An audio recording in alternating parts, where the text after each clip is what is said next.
চীনের গভীর অভ্যন্তরে যাওয়ার আমার সুযোগ হয়েছে। এমন সব খাবার খেতে হয়েছে যেসব খাবার আমি কোনোদিন জীবনে খাইনি। ফড়িং ভাজা, ওকে, বড় চ্যালেঞ্জও ছিল। ফড়িং ভাজাও খেতে হয়েছে, মজা লেগেছে, ভালো লেগেছে। তো আমার কাছে ভালো লাগতো যে চীন আর বাংলাদেশে কোনো তফাৎ দেখি নাই, একই পরিস্থিতি, একই জায়গা। তো আমি বক্তৃতা দেওয়ার পরে অনেকে কথা বলতে এসেছিলেন। আমার পাশে যিনি বসছিলেন তিনিও খুব উচ্চকণ্ঠে প্রশংসা করলেন যে এটা আমার কাছে খুব ভালো মনে হয়েছে কথাটা আপনার। যে আপনি গ্রাম অঞ্চলে গরিবদের জন্য যেভাবে ক্ষুদ্র ঋণ যে সিস্টেম চালু করেছেন, এটা শুধু বাংলাদেশ নয় এবং চীন সহ বিশ্বের অনেক দেশের সাথে অনেক দেশের লোকেরা তারা উপকার পেয়েছেন। আমি জানি চীনের ইউননা এবং জিয়াংসু অন্য কিছু প্রদেশে তারাও ক্ষুদ্র ঋণের যে নমুনা করেছেন এবং গ্রামীণ ব্যাংকের মডেল অনুসরণ করেছেন।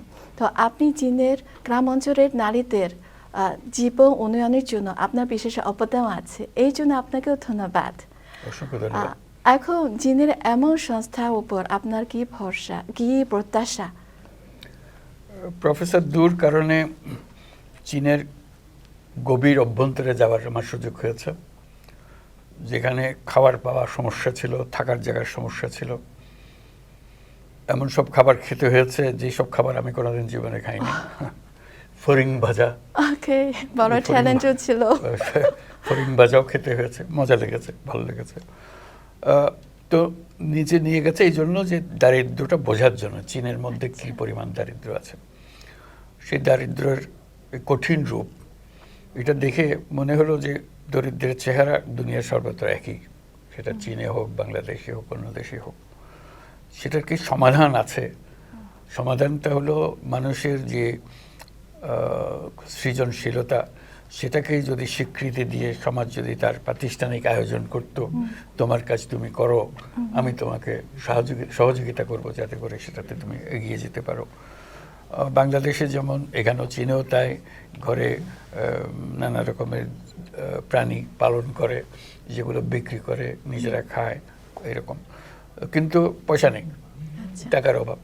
কাজে ওই ক্ষুদ্র ঋণটা ওই কাজে লাগলো, যে টাকাটা হাতে পেলে সেই টাকা ব্যবহার করতে পারে। মনে হলো যে তার একটা হাতের মধ্যে একটা শক্তি আসলো, ওই শক্তিটাকে ব্যবহার করে তার জীবন পরিবর্তন করা। মহিলাদের অবস্থা সব জায়গাতে একই রকম, চীনে যেরকম বাংলাদেশে এরকম। চীনে মহিলাদের অবস্থার পরিবর্তন দ্রুত গতিতে হয়েছে, কিন্তু যে সময় আমরা ঘোরাঘুরি করছি চীনে, তখনও অবস্থা খুবই খারাপ অবস্থার মধ্যে ছিল মেয়েরা। তো তার মধ্যেও এটুকু সুযোগ পেয়ে তারা যে কি পরিমাণ আনন্দিত হতো, তাদের ছেলে মেয়েরা আমাদেরকে ঘিরে রাখতো, যে এটা খুব মূল্যবান কথা, মূল্যবান মানুষজন এখানে এসছে, তাদের সঙ্গে কথা বলার সুযোগ পাওয়া। তো আমার কাছে ভালো লাগতো যে চীন আর বাংলাদেশে কোনো তফাৎ দেখি নাই, একই পরিস্থিতি, একই জায়গা। তো সেটা তিনি বুঝতে পেরেছিলেন, কারণ উনি বাংলাদেশে গেছেন, বাংলাদেশের পরিস্থিতি দেখেছেন। অনেকে ওনাকে বলেছে চীনে এটা হবে তবে না, এগুলো আমাদের এখানে চলবে না। উনি এটাতে নড়েন নাই এবং শক্তভাবে ছিলেন বলে তার অনেক অনুসারী সৃষ্টি হয়েছে, বহু অনুসারী সৃষ্টি হয়েছে, এবং সেটাকে বিরাট একটা কাঠামো দিতে পেরেছেন উনি।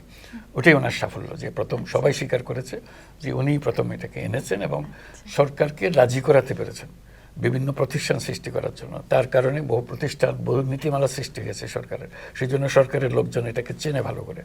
তো সেটাই এটার যে ইম্প্যাক্টটা যেটা হলো, সেটা ওনার নেতৃত্বে সারা দেশে হওয়ার জন্য সম্ভব হয়েছে। আমি এমন রিপোর্টও দেখেছি, যিনি জিয়াংসু প্রদেশে গ্রাম অঞ্চলে আপনি ওখানে গিয়ে গ্রামীণ ব্যাংক উদ্বোধন করেছেন। ওখানে নারীরা আপনাকে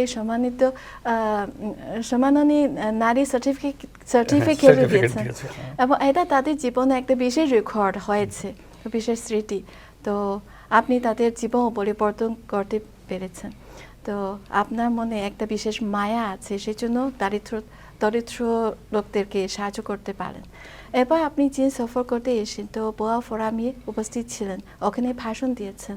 আপনার ভাষণে ওখানে চীনা দর্শক এবং অন্য দেশের অতিথিদের কাছে কেমন সাড়া পেয়েছেন? খুবই ভালো। আমি যেগুলো বলতে চেয়েছি তাদের মনে দাগ কেটেছে বলে মনে হয়, কারণ উচ্চতর স্থানে আসীন এরকম ব্যক্তি, উপপ্রধানমন্ত্রী দেং, উনি খুব প্রশংসা করলেন। বিশেষ করে ওই যে 3-0 কথাটা বলা, আমি মনে করেছিলাম এগুলো বোধহয় কোনো বুঝতে পারবেন না, এত সংক্ষিপ্ত জিনিস। উনি এসে বলে যে এটা আমার কাছে খুবই ভালো লেগেছে, বিশেষ করে যে তরুণদের মনের মধ্যে যদি এটা তোমার যে চেষ্টা করছো তরুণদের মনে এটা ঢুকিয়ে দেওয়ার জন্য, এটা আমার কাছে খুব আকর্ষণীয় মনে হয়েছে। কাজে উনিও বুঝতে পেরেছেন জিনিসটা আমরা কি বলতে চেয়েছি, যদি সংক্ষেপে বলা হয়েছে ওখানে, কিন্তু মর্মকথাটা উনি বুঝতে পেরেছেন এবং বলেছে আমার কাছে খুব ভালো লেগেছে জিনিসটা, আমি এটা চিন্তা করে দেখব কীভাবে আমরা করতে পারি এটা। তো কাজে এই তরুণদের উদ্বুদ্ধ করা, তার মনের মধ্যে জাগা কতগুলো স্বপ্ন জাগানো, লক্ষ্যবস্তু স্থির করা, এটা মানুষের মনে জাগে। তো আমি বক্তৃতা দেওয়ার পরে অনেকে কথা বলতে এসেছিলেন, আমার পাশে যিনি বসছিলেন তিনিও খুব উচ্চকণ্ঠে প্রশংসা করলেন যে এটা আমার কাছে খুব ভালো মনে হয়েছে কথাটা আপনার। তো এই সংক্ষিপ্ত সময়ের মধ্যে যে ওনার মনে একটা দাগ কাটতে পেরেছে, ওটা দেখে আমি খুব খুশি আছি।